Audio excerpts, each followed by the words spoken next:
Chosen ones, listen carefully, because this is not the kind of message that drifts past your ears and disappears like ordinary noise. This is not a soft suggestion. This is not a fragile idea. This is not even a warning in the usual sense. This is a spiritual broadcast of consequence, a message that arrives when invisible thresholds have already been crossed, and when what once felt uncertain has quietly become inevitable. Somewhere beyond the reach of ordinary sight, something has already been concluded. Somewhere behind the curtain of delay, hesitation, confusion, and silence, a great decision has already been established concerning your path, your alignment, your next season, and the weight your life is meant to carry. That is why your spirit has been restless. That is why the old comforts have begun to lose their sweetness. That is why your soul has felt watched by a future it cannot yet fully describe. You thought you were simply tired. You thought you were merely changing. You thought you were going through another private internal struggle that nobody else would understand. But this goes deeper than emotion. This goes deeper than mood. This goes deeper than temporary confusion. What you have been feeling is the pressure of an unseen verdict drawing near. It is the sacred tension of a life that can no longer remain where it once was. It is the ache of becoming. It is the friction that comes when the old version of you has already expired in the unseen. But your visible world has not fully caught up yet. Understand this with all the seriousness your spirit can hold. Some doors do not open because you forced them. Some doors open because a higher timing has judged that you are no longer permitted to live beneath what was written inside you. Some chapters do not begin when you feel ready. They begin when reality itself has finished negotiating with your fear. And chosen ones, for many of you, that is the hour you are standing in now. The decision has already been made. The scales have already tilted. The answer has already been released in the realm before form. What remains is not whether the outcome exists. What remains is whether you will recognize it when it arrives, and whether you will step into it with the authority, humility, obedience, and inner steadiness required to carry it. This is why you cannot afford to sleep through this moment with your eyes open. This is why you cannot dismiss the strange inner knowing that has been following you into quiet rooms, late nights, long walks, and the spaces between your thoughts. Something is calling you forward without shouting. Something is summoning you out of delay without touching your shoulder. Something is rearranging the meaning of your pain, your waiting, your losses, your unanswered questions, and your hidden preparation. What you called stagnation was often sacred positioning. What you called rejection was often redirection. What you called silence was often calibration. What you called isolation was often training. And what you thought was a season of being overlooked may in truth have been a season of being shaped for a magnitude your former self would have mishandled. So before we go any further, do not treat this lightly. Stay here with your whole heart. Let this message settle deeper than entertainment. Let it become a mirror, a fire, a trumpet call to the part of you that knows you are not made to wander in circles forever. And if this message finds something real inside you, then honor that recognition. Like this video, subscribe to this channel.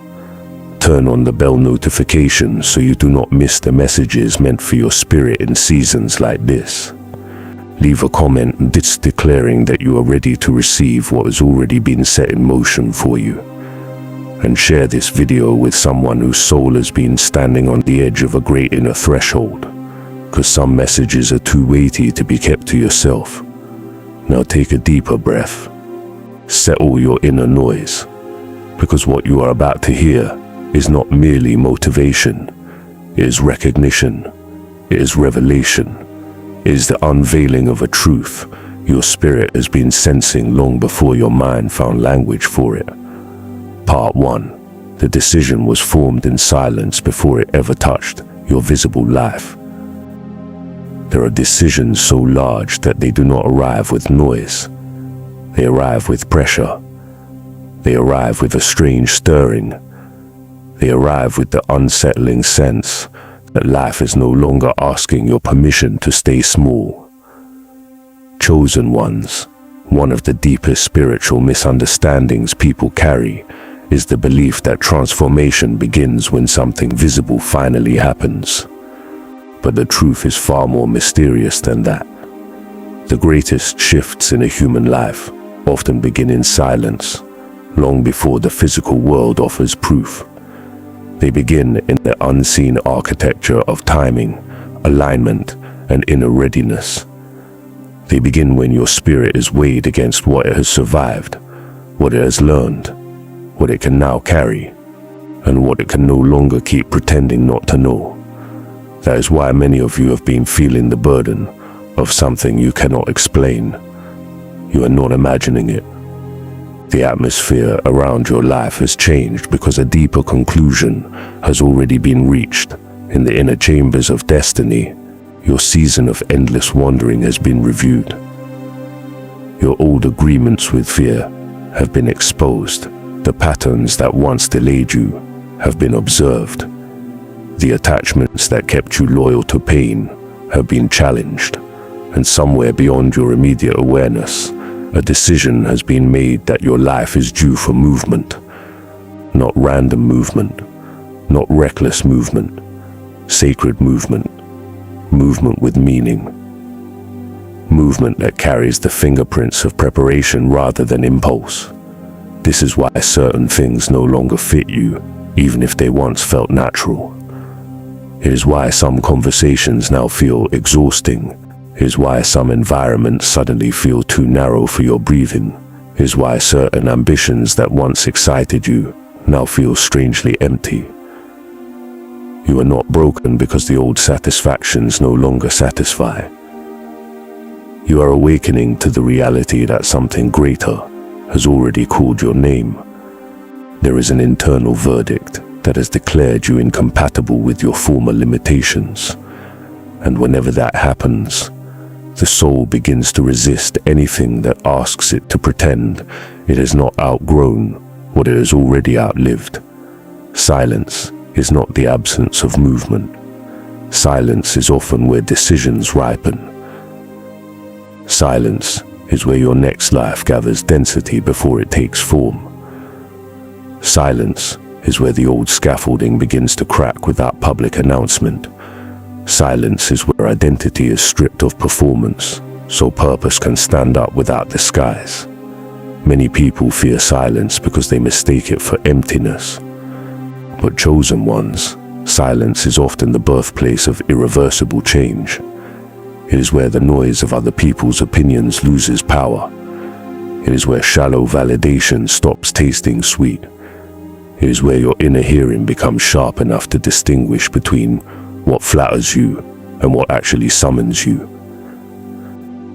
The decision already made over your life is not merely about opportunity.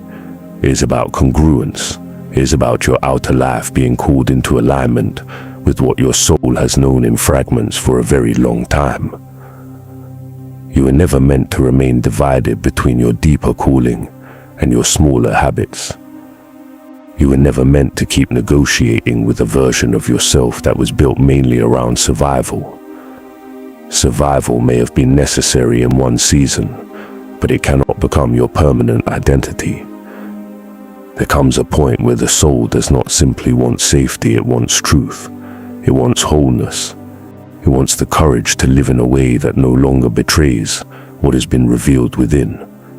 And this is where the hidden decision becomes personal. Because once the verdict has been established in the unseen, your life begins to reorganize around it.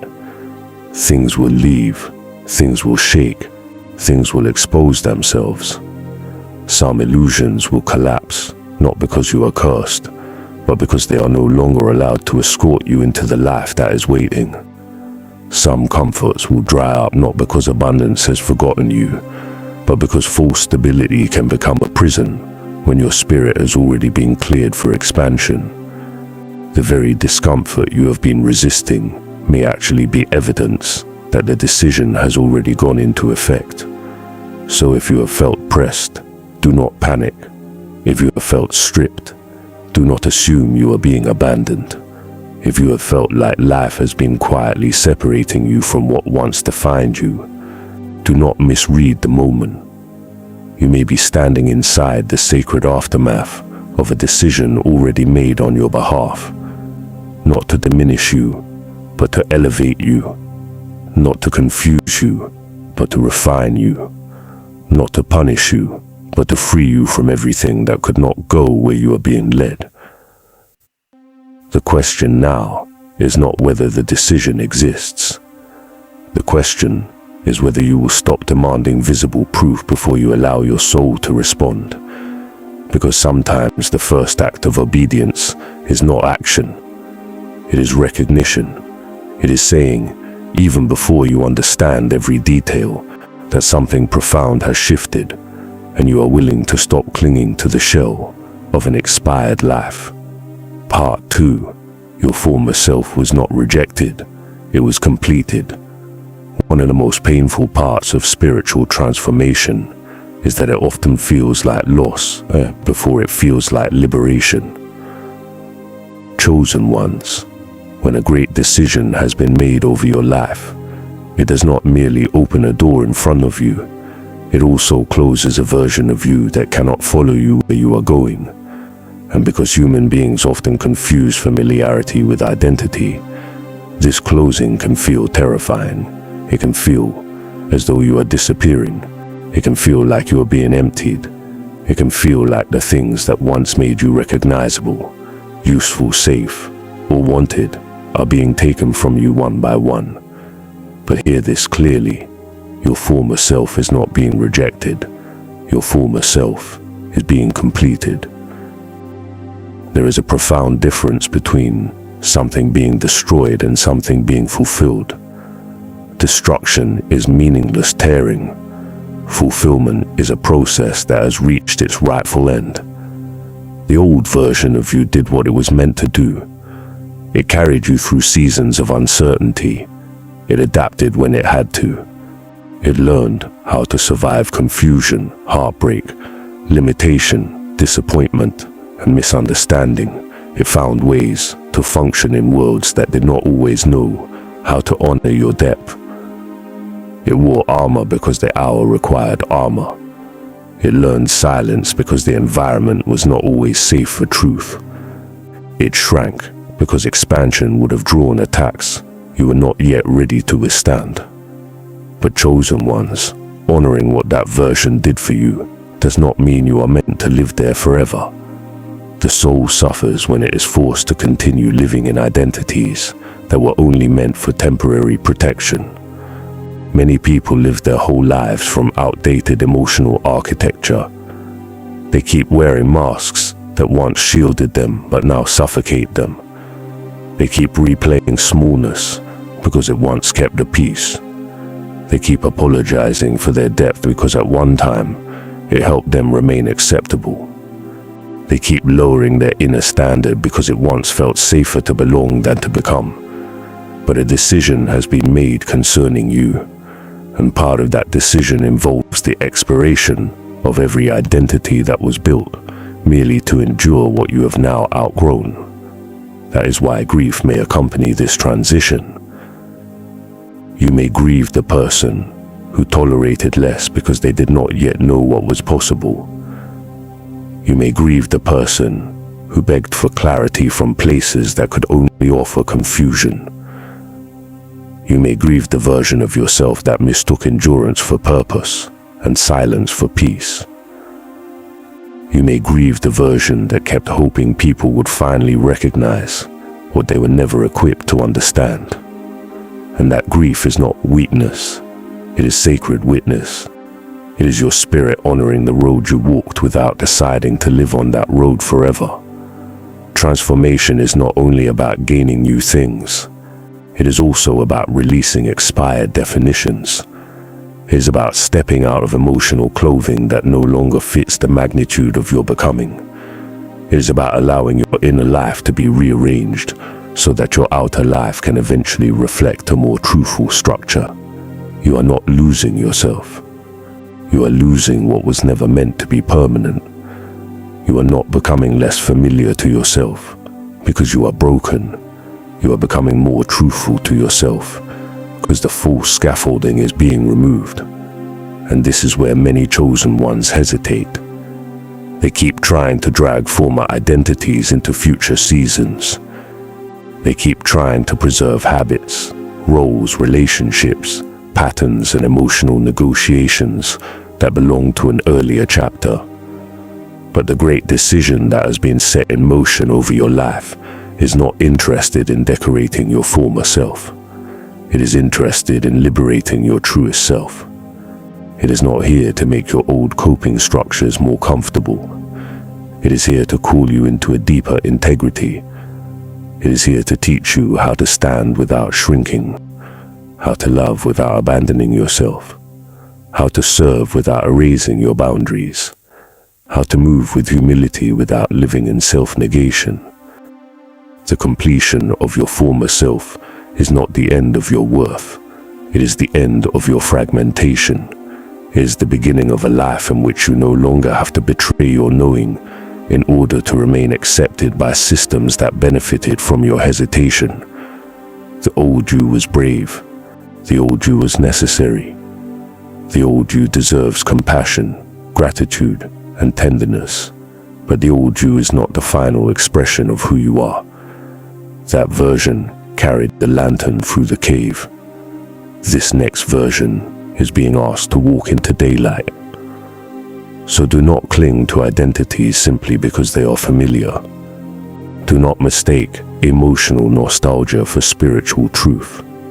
Do not try to resuscitate a version of yourself that has already fulfilled its assignment. When the soul knows it is being called forward, even beautiful former versions must bow. Not in shame, not in disgrace, but in completion. The chapter did not fail. It finished. And now the decision waiting for your conscious agreement is this. Will you honor who you were without remaining trapped there?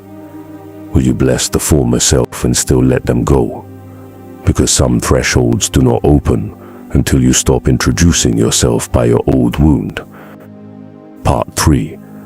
Obedience will ask you to move before comfort gives permission. Chosen ones, there is a reason so many people miss the turning points meant for them.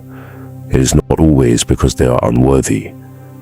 It is often because they are waiting for certainty to feel comfortable before they obey what truth has already made clear. But comfort and alignment are not the same thing. Comfort tends to preserve the known. Alignment often asks you to step into the unknown with a steadiness that does not come from guarantees, but from inner recognition. And when a great decision has already been made over your life, obedience becomes the bridge between the unseen verdict and the visible manifestation. Obedience, in the deepest spiritual sense, is not blind submission. It is not passive surrender to pressure. It is not the erasure of discernment. True obedience is the courageous act of cooperating with what your spirit knows is real, even when your emotions are still catching up. It is the willingness to honor a higher coherence over lower comfort. It is the mature strength to stop negotiating with delay once something inside you has already been made undeniable. It is not dramatic for the sake of looking spiritual. It is intimate, costly, often invisible, and profoundly transformative. This is where many people misunderstand the chosen path. They think spiritual authority is primarily about public power, recognition, or visible influence. But spiritual authority is forged first in private obedience. It is built in those quiet moments when you choose truth over performance, inner clarity over outer approval, integrity over image, release over unhealthy attachment, discipline over drift, and congruence over convenience. Before you can carry weight in the visible, you must learn how to say yes in the invisible. Before you can steward expansion, you must demonstrate that you will not betray your own knowing just because delay has become familiar. For some of you, obedience will look like leaving behind what no longer honors your becoming. For others, it will look like staying still long enough to be fully formed before moving. For some, it will mean saying no where you used to say yes out of guilt. For others, it will mean finally saying yes where fear has trained you to hide. Obedience does not always sound loud. Sometimes it is simply refusing to return to the emotional territory you have already been delivered from. Sometimes it is allowing silence to speak louder than explanation. Sometimes it is choosing not to chase what once kept you trapped in a cycle of proving, pleading, or performing. The reason obedience matters so deeply in this season is because the decision has already been made, but your participation still matters. Destiny is not mechanical, it is relational. There are things prepared for you that still require your alignment to receive them fully. Not because the universe is playing games, but because what is meant to be carried by your spirit cannot be held by a divided inner life.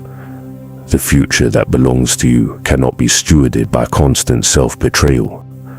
The opportunities prepared for your next season cannot be held with clean hands if you are still devoted to habits that keep your inner world fragmented. This is why delay can become dangerous when it disguises itself as prudence. There is wise waiting, and then there is fear wearing the costume of wisdom.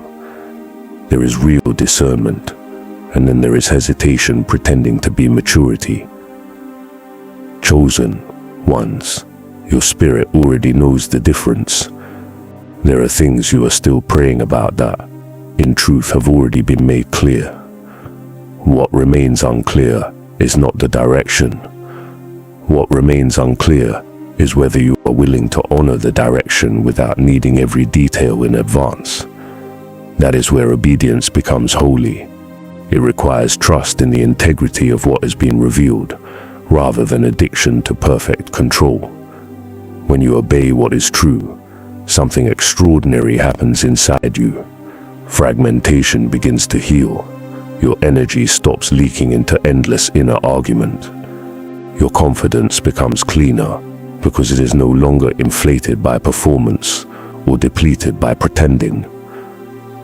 Your presence becomes more grounded because you are no longer splitting yourself between what you know and what you are avoiding. And this inner consolidation is part of the gift. The goal is not merely to get somewhere externally. The goal is to become internally integrated enough to recognize and carry what arrives. So do not wait for all fear to disappear before you move. Fear often loses authority after obedience, not before it. Do not wait for everyone to understand your shift. Some people only respect transformation after it becomes undeniable, and by then their approval is irrelevant. Do not wait for comfort to bless the step your soul already knows is required. Comfort is not your compass. Clarity is. Congruence is. Inner truth is. The decision already made over your life is waiting for your embodied yes. Not a rushed yes, nor a performative yes. A rooted yes, a mature yes. A yes that costs something because it releases something. A yes that carries enough conviction to move, even while uncertainty still circles the edges. And once you give that yes, the road beneath you begins to reveal itself in ways your fear could never have predicted. Part 4. Healing is not a detour from your calling. It is part of the appointment. Many chosen ones make the mistake of thinking that healing is a side journey, something optional, something soft, something secondary to purpose. They treat healing as if it is a private luxury while their true work lies elsewhere. But this is one of the deepest deceptions that keeps gifted people delayed, because unhealed pain does not remain politely in the background. It bleeds into perception. It distorts discernment. It turns caution into distrust, humility into self-erasure, passion into overexertion, and longing into unhealthy attachment. If a great decision has been made over your life, then understand this clearly. Healing is not a detour from that decision. Healing is part of how you become able to carry it. There are wounds that do not merely hurt, they shape interpretation. They teach the nervous system to expect danger, where possibility is actually forming. They train the heart to brace for abandonment when intimacy or expansion begins to draw near. They persuade the mind that disappointment is wisdom, and that cynicism is maturity but chosen ones. Wounded interpretations cannot be allowed to govern your future. You cannot carry a new season faithfully if old injuries are still narrating reality on your behalf. You cannot recognize clean opportunities if every open door feels like a disguised threat. You cannot enter true alignment if pain remains your primary teacher. Healing begins when you stop glorifying the strength that kept you numb. It begins when you become honest about the fact that surviving something does not automatically mean you are free from it. Some people are proud of how long they have functioned while fractured. They call it resilience. They call it discipline. They call it toughness. But beneath that polished language is often a soul that has not been allowed to exhale. A heart that never received proper witness. An inner life that became so accustomed to carrying itself alone that tenderness now feels suspicious. Chosen ones, part of your next season requires the dismantling of the inner environments where pain became normal. Healing is not merely emotional comfort. It is recalibration. It is the restoration of your ability to perceive reality without always filtering it through old harm. It is the return of your capacity to receive what is healthy without reflexively mistrusting it. It is the restoration of your relationship with your own voice, your own worth, your own boundaries, your own pace, and your own internal permission to exist without apology. It is not about becoming fragile. It is about becoming clean. Clean in motive, clean in sight, clean in your relationship to the past, and clean enough that what hurt you no longer gets to define what you think is possible. This matters because many great decisions are missed, not through rebellion but through unresolved pain. A person can stand in front of the very thing they prayed for and reject it because it does not resemble the chaos they have unconsciously learned to trust. They can sabotage peace because peace feels unfamiliar. They can mistrust a healthy beginning because their history taught them to associate intensity with importance. They can cling to what drains them because depletion became their evidence that they were trying hard enough. This is why healing is spiritual labor. It breaks your addiction to distorted familiarity. Your healing will not always look dramatic. Sometimes it will be quiet. It will look like not needing to explain yourself to people committed to misunderstanding you. It will look like no longer pursuing closure from those who benefited from your confusion. It will look like refusing to let your old pain choose your future relationships, your future boundaries, your future opportunities, and your future level of self-trust. It will look like tenderness without naivety. It will look like boundaries without bitterness. It will look like rest without guilt. It will look like choosing peace not because you fear conflict, but because you now recognize what chaos costs your soul. And let this be said with force. Healing does not make you less powerful. It makes your power safer. It makes your insight cleaner. It makes your authority less reactive. It ensures that when the decision waiting for you becomes visible, you do not mishandle it by dragging old wounds into new territory. The future does not only need your talent, it needs your wholeness. The opportunity ahead does not only need your gift, it needs your integrity, and the life being prepared for you cannot be fully entered by the part of you that still confuses emotional survival with spiritual maturity. So let healing be holy, not delayed. Let healing be honored, not hidden. Let healing be part of your obedience, not an afterthought, because one of the clearest signs that a great decision has been made over your life is that the places inside you that used to remain untouched are now being invited into the light, not for exposure, for restoration. Part 5. The weight you are about to carry requires a different kind of inner authority. Chosen ones, some of you have spent so much time being underestimated that you accidentally learned to underestimate the magnitude of what has been placed inside you. You became familiar with being overlooked. You adapted to being misread. You adjusted to settings that only tolerated fragments of your depth.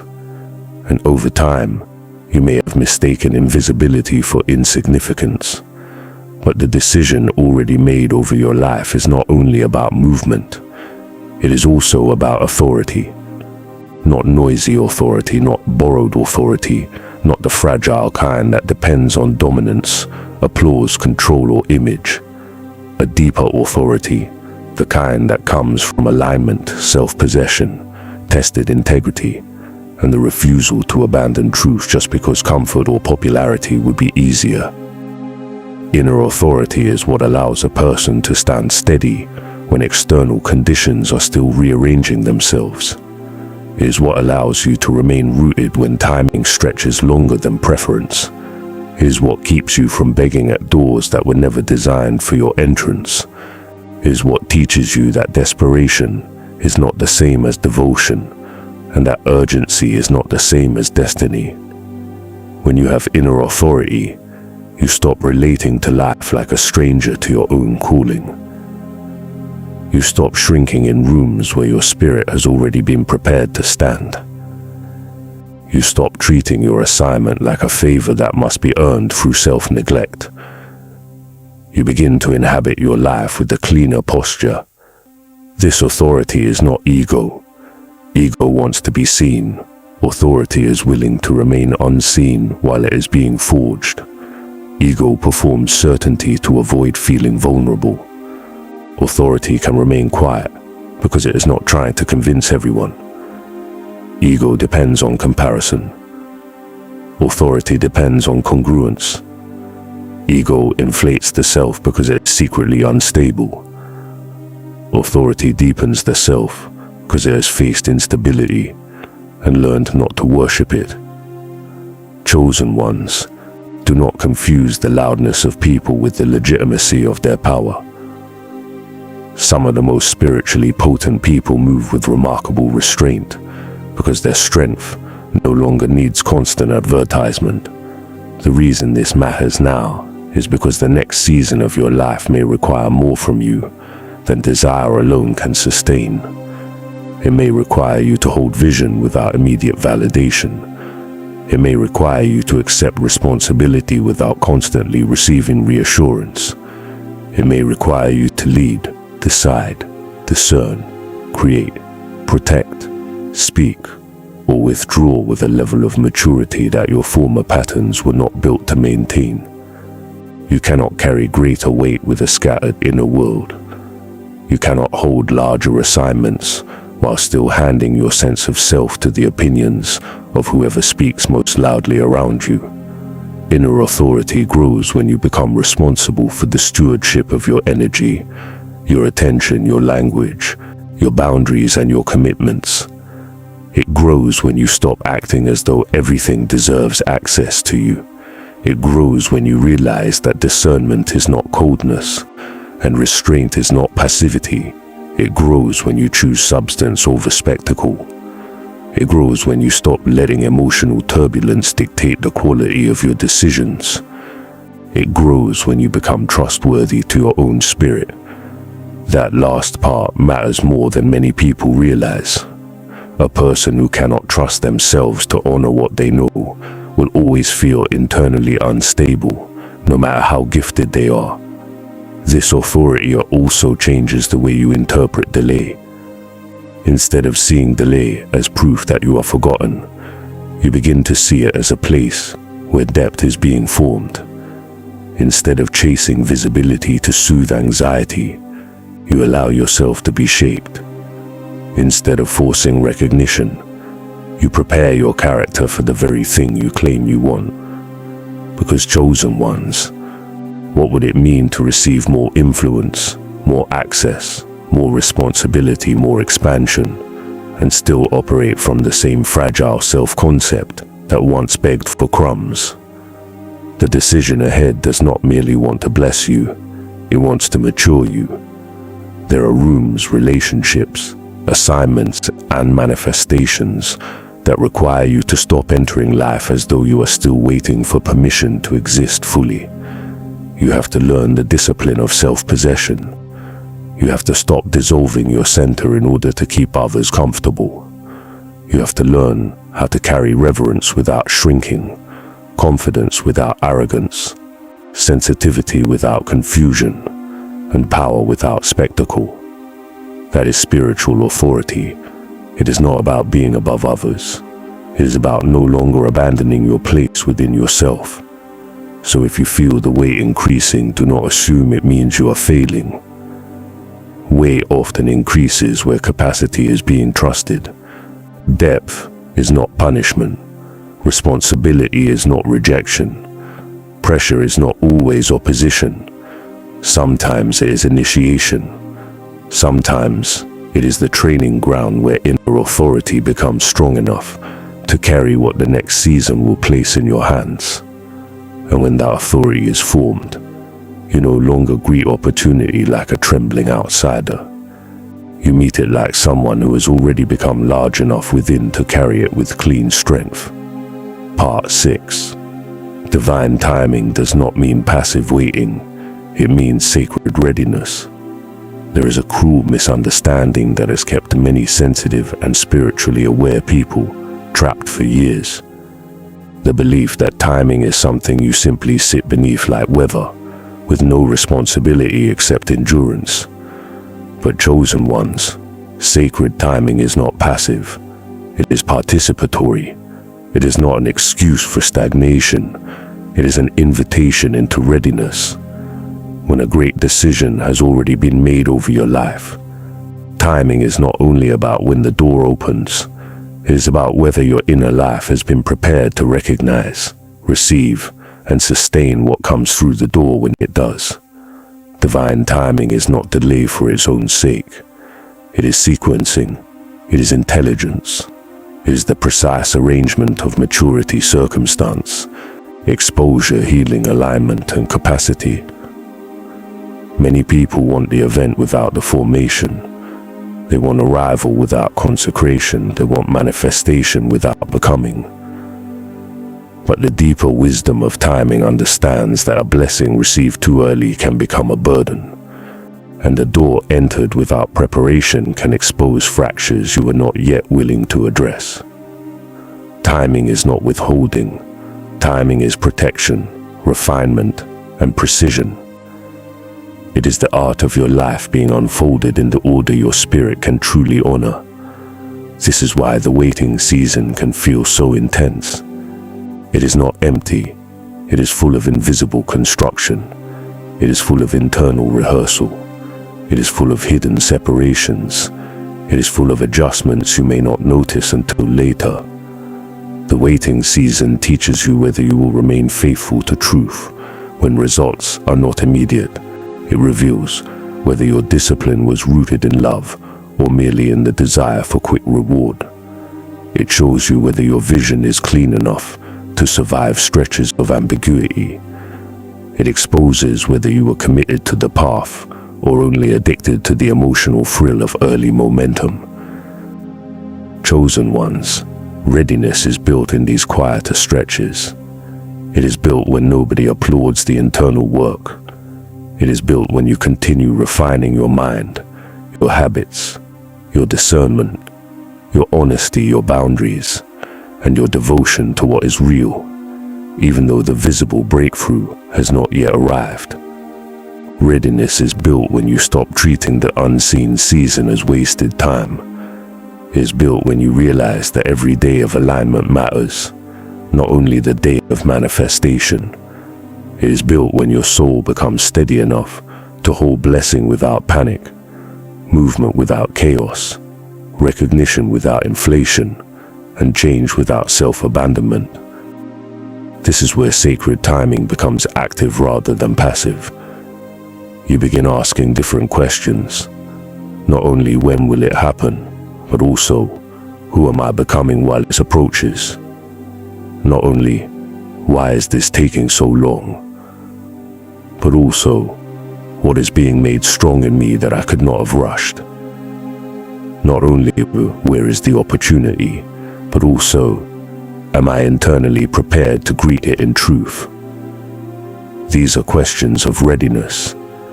They are questions that keep the soul engaged in formation rather than paralyzed in complaint.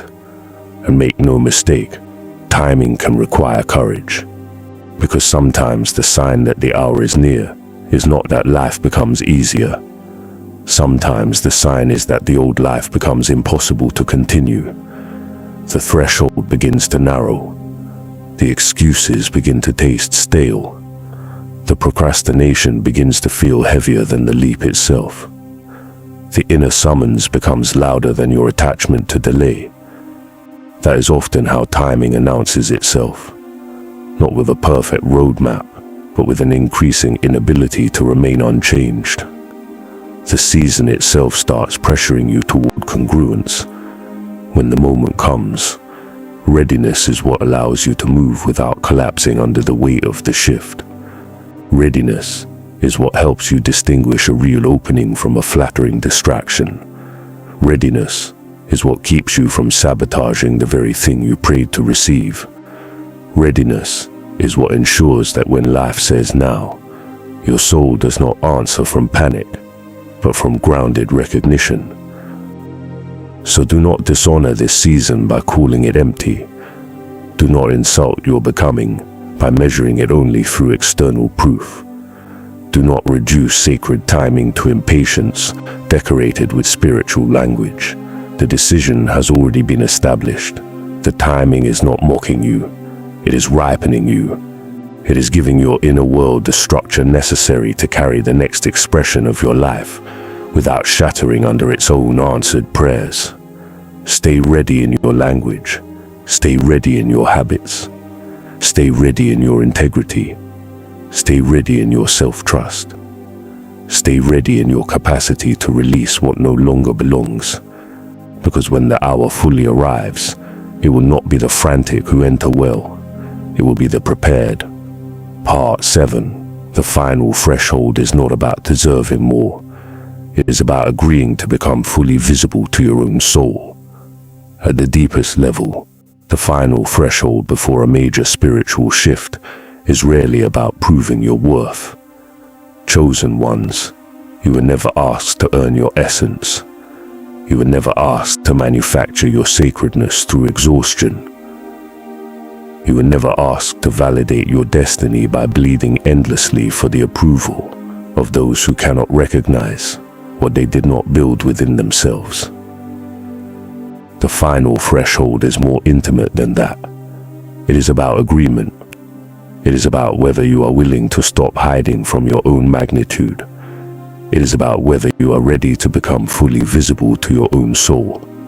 This is where the greatest resistance often appears.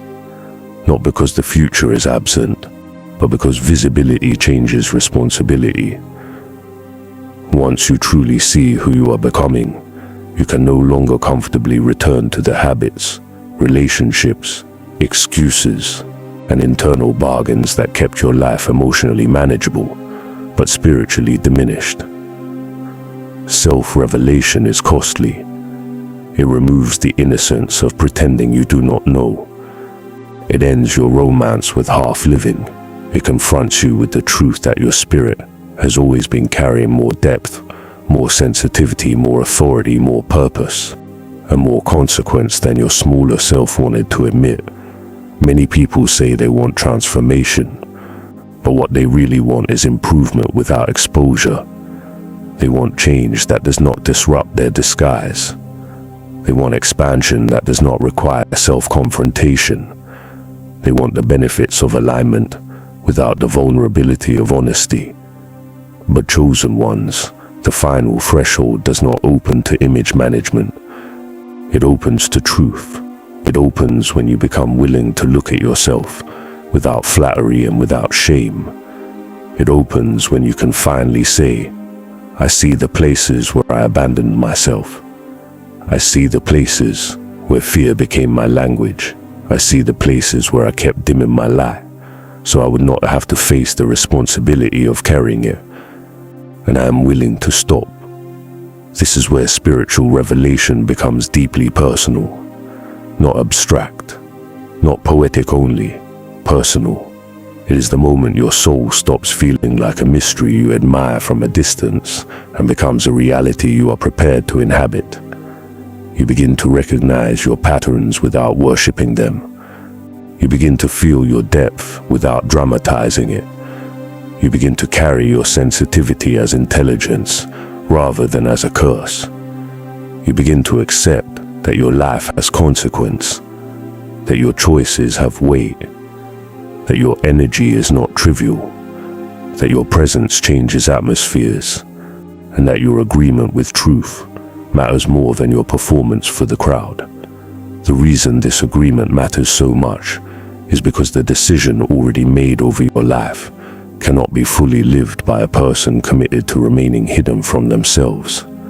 If you keep pretending you are small, you will mishandle large openings. If you keep pretending you are ordinary in the shallow sense of the word, you will keep negotiating away your deeper assignments.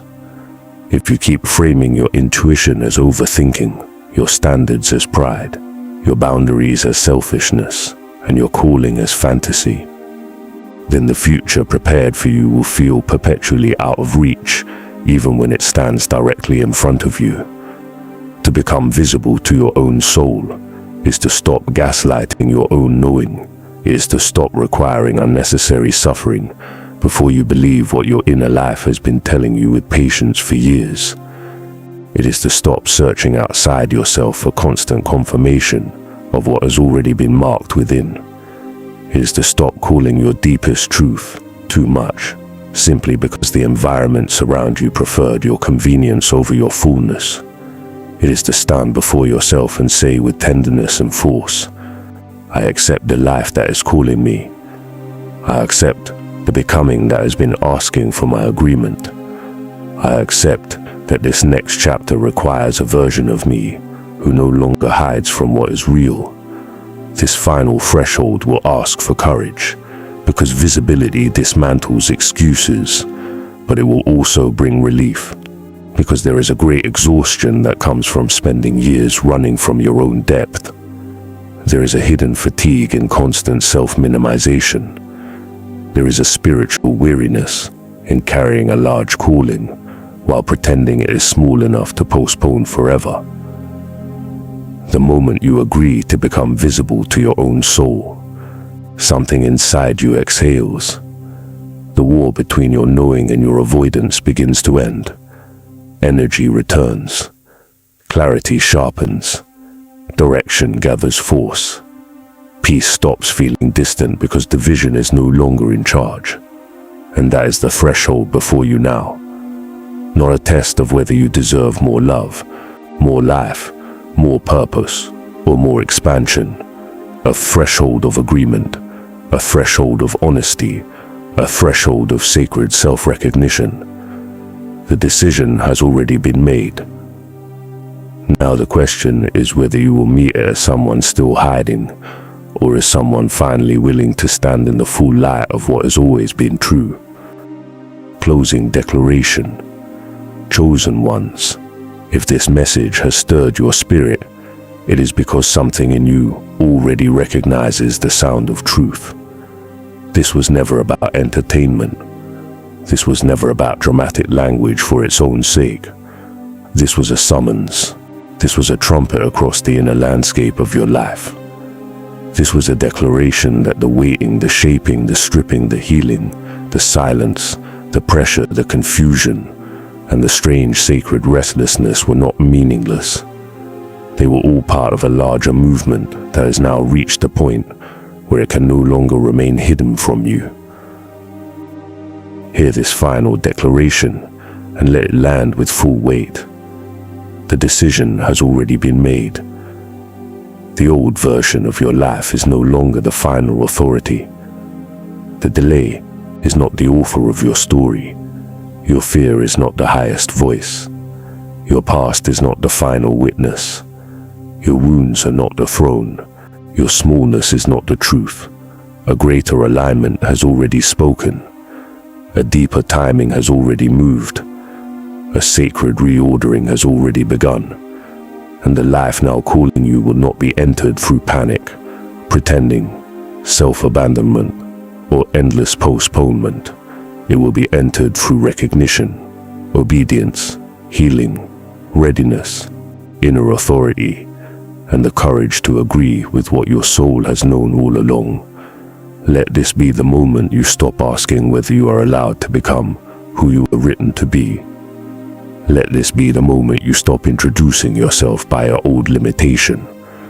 Let this be the moment you stop negotiating with patterns that have already lost their legitimacy in your spirit. Let this be the moment you stand up inwardly and say, with full seriousness, that you will no longer reduce your life to what fear found manageable. Let this be the hour you accept that some things are already in motion. Some thresholds are already open. Some answers are already descending, and what remains is your willingness to meet them with the integrity they require. You are not too late. You are not forgotten. You are not disqualified because the road was long. You are not behind because the preparation was hidden. You are not unworthy because the shaping was painful. You are standing at the edge of a season that is asking for your full self. Not your most performative self, your clear self, your healed self, your aligned self, your courageous self, the self that no longer needs to be dragged into destiny because it has finally chosen to walk there willingly. So do not leave this message unchanged. Like this video, if your spirit knows it was meant to hear this, subscribe to the channel and turn on the bell notifications so you stay connected to what continues to awaken your path. Leave a comment declaring that you are ready, that you receive, and that you agree with the becoming now unfolding in your life. Share this video with someone whose soul has been standing in silence, waiting for language strong enough to name what they have been feeling. And as you go, carry this final truth like fire. What is meant for you is no longer merely approaching. It has already been decided, is already moving, is already waiting at the edge of your yes.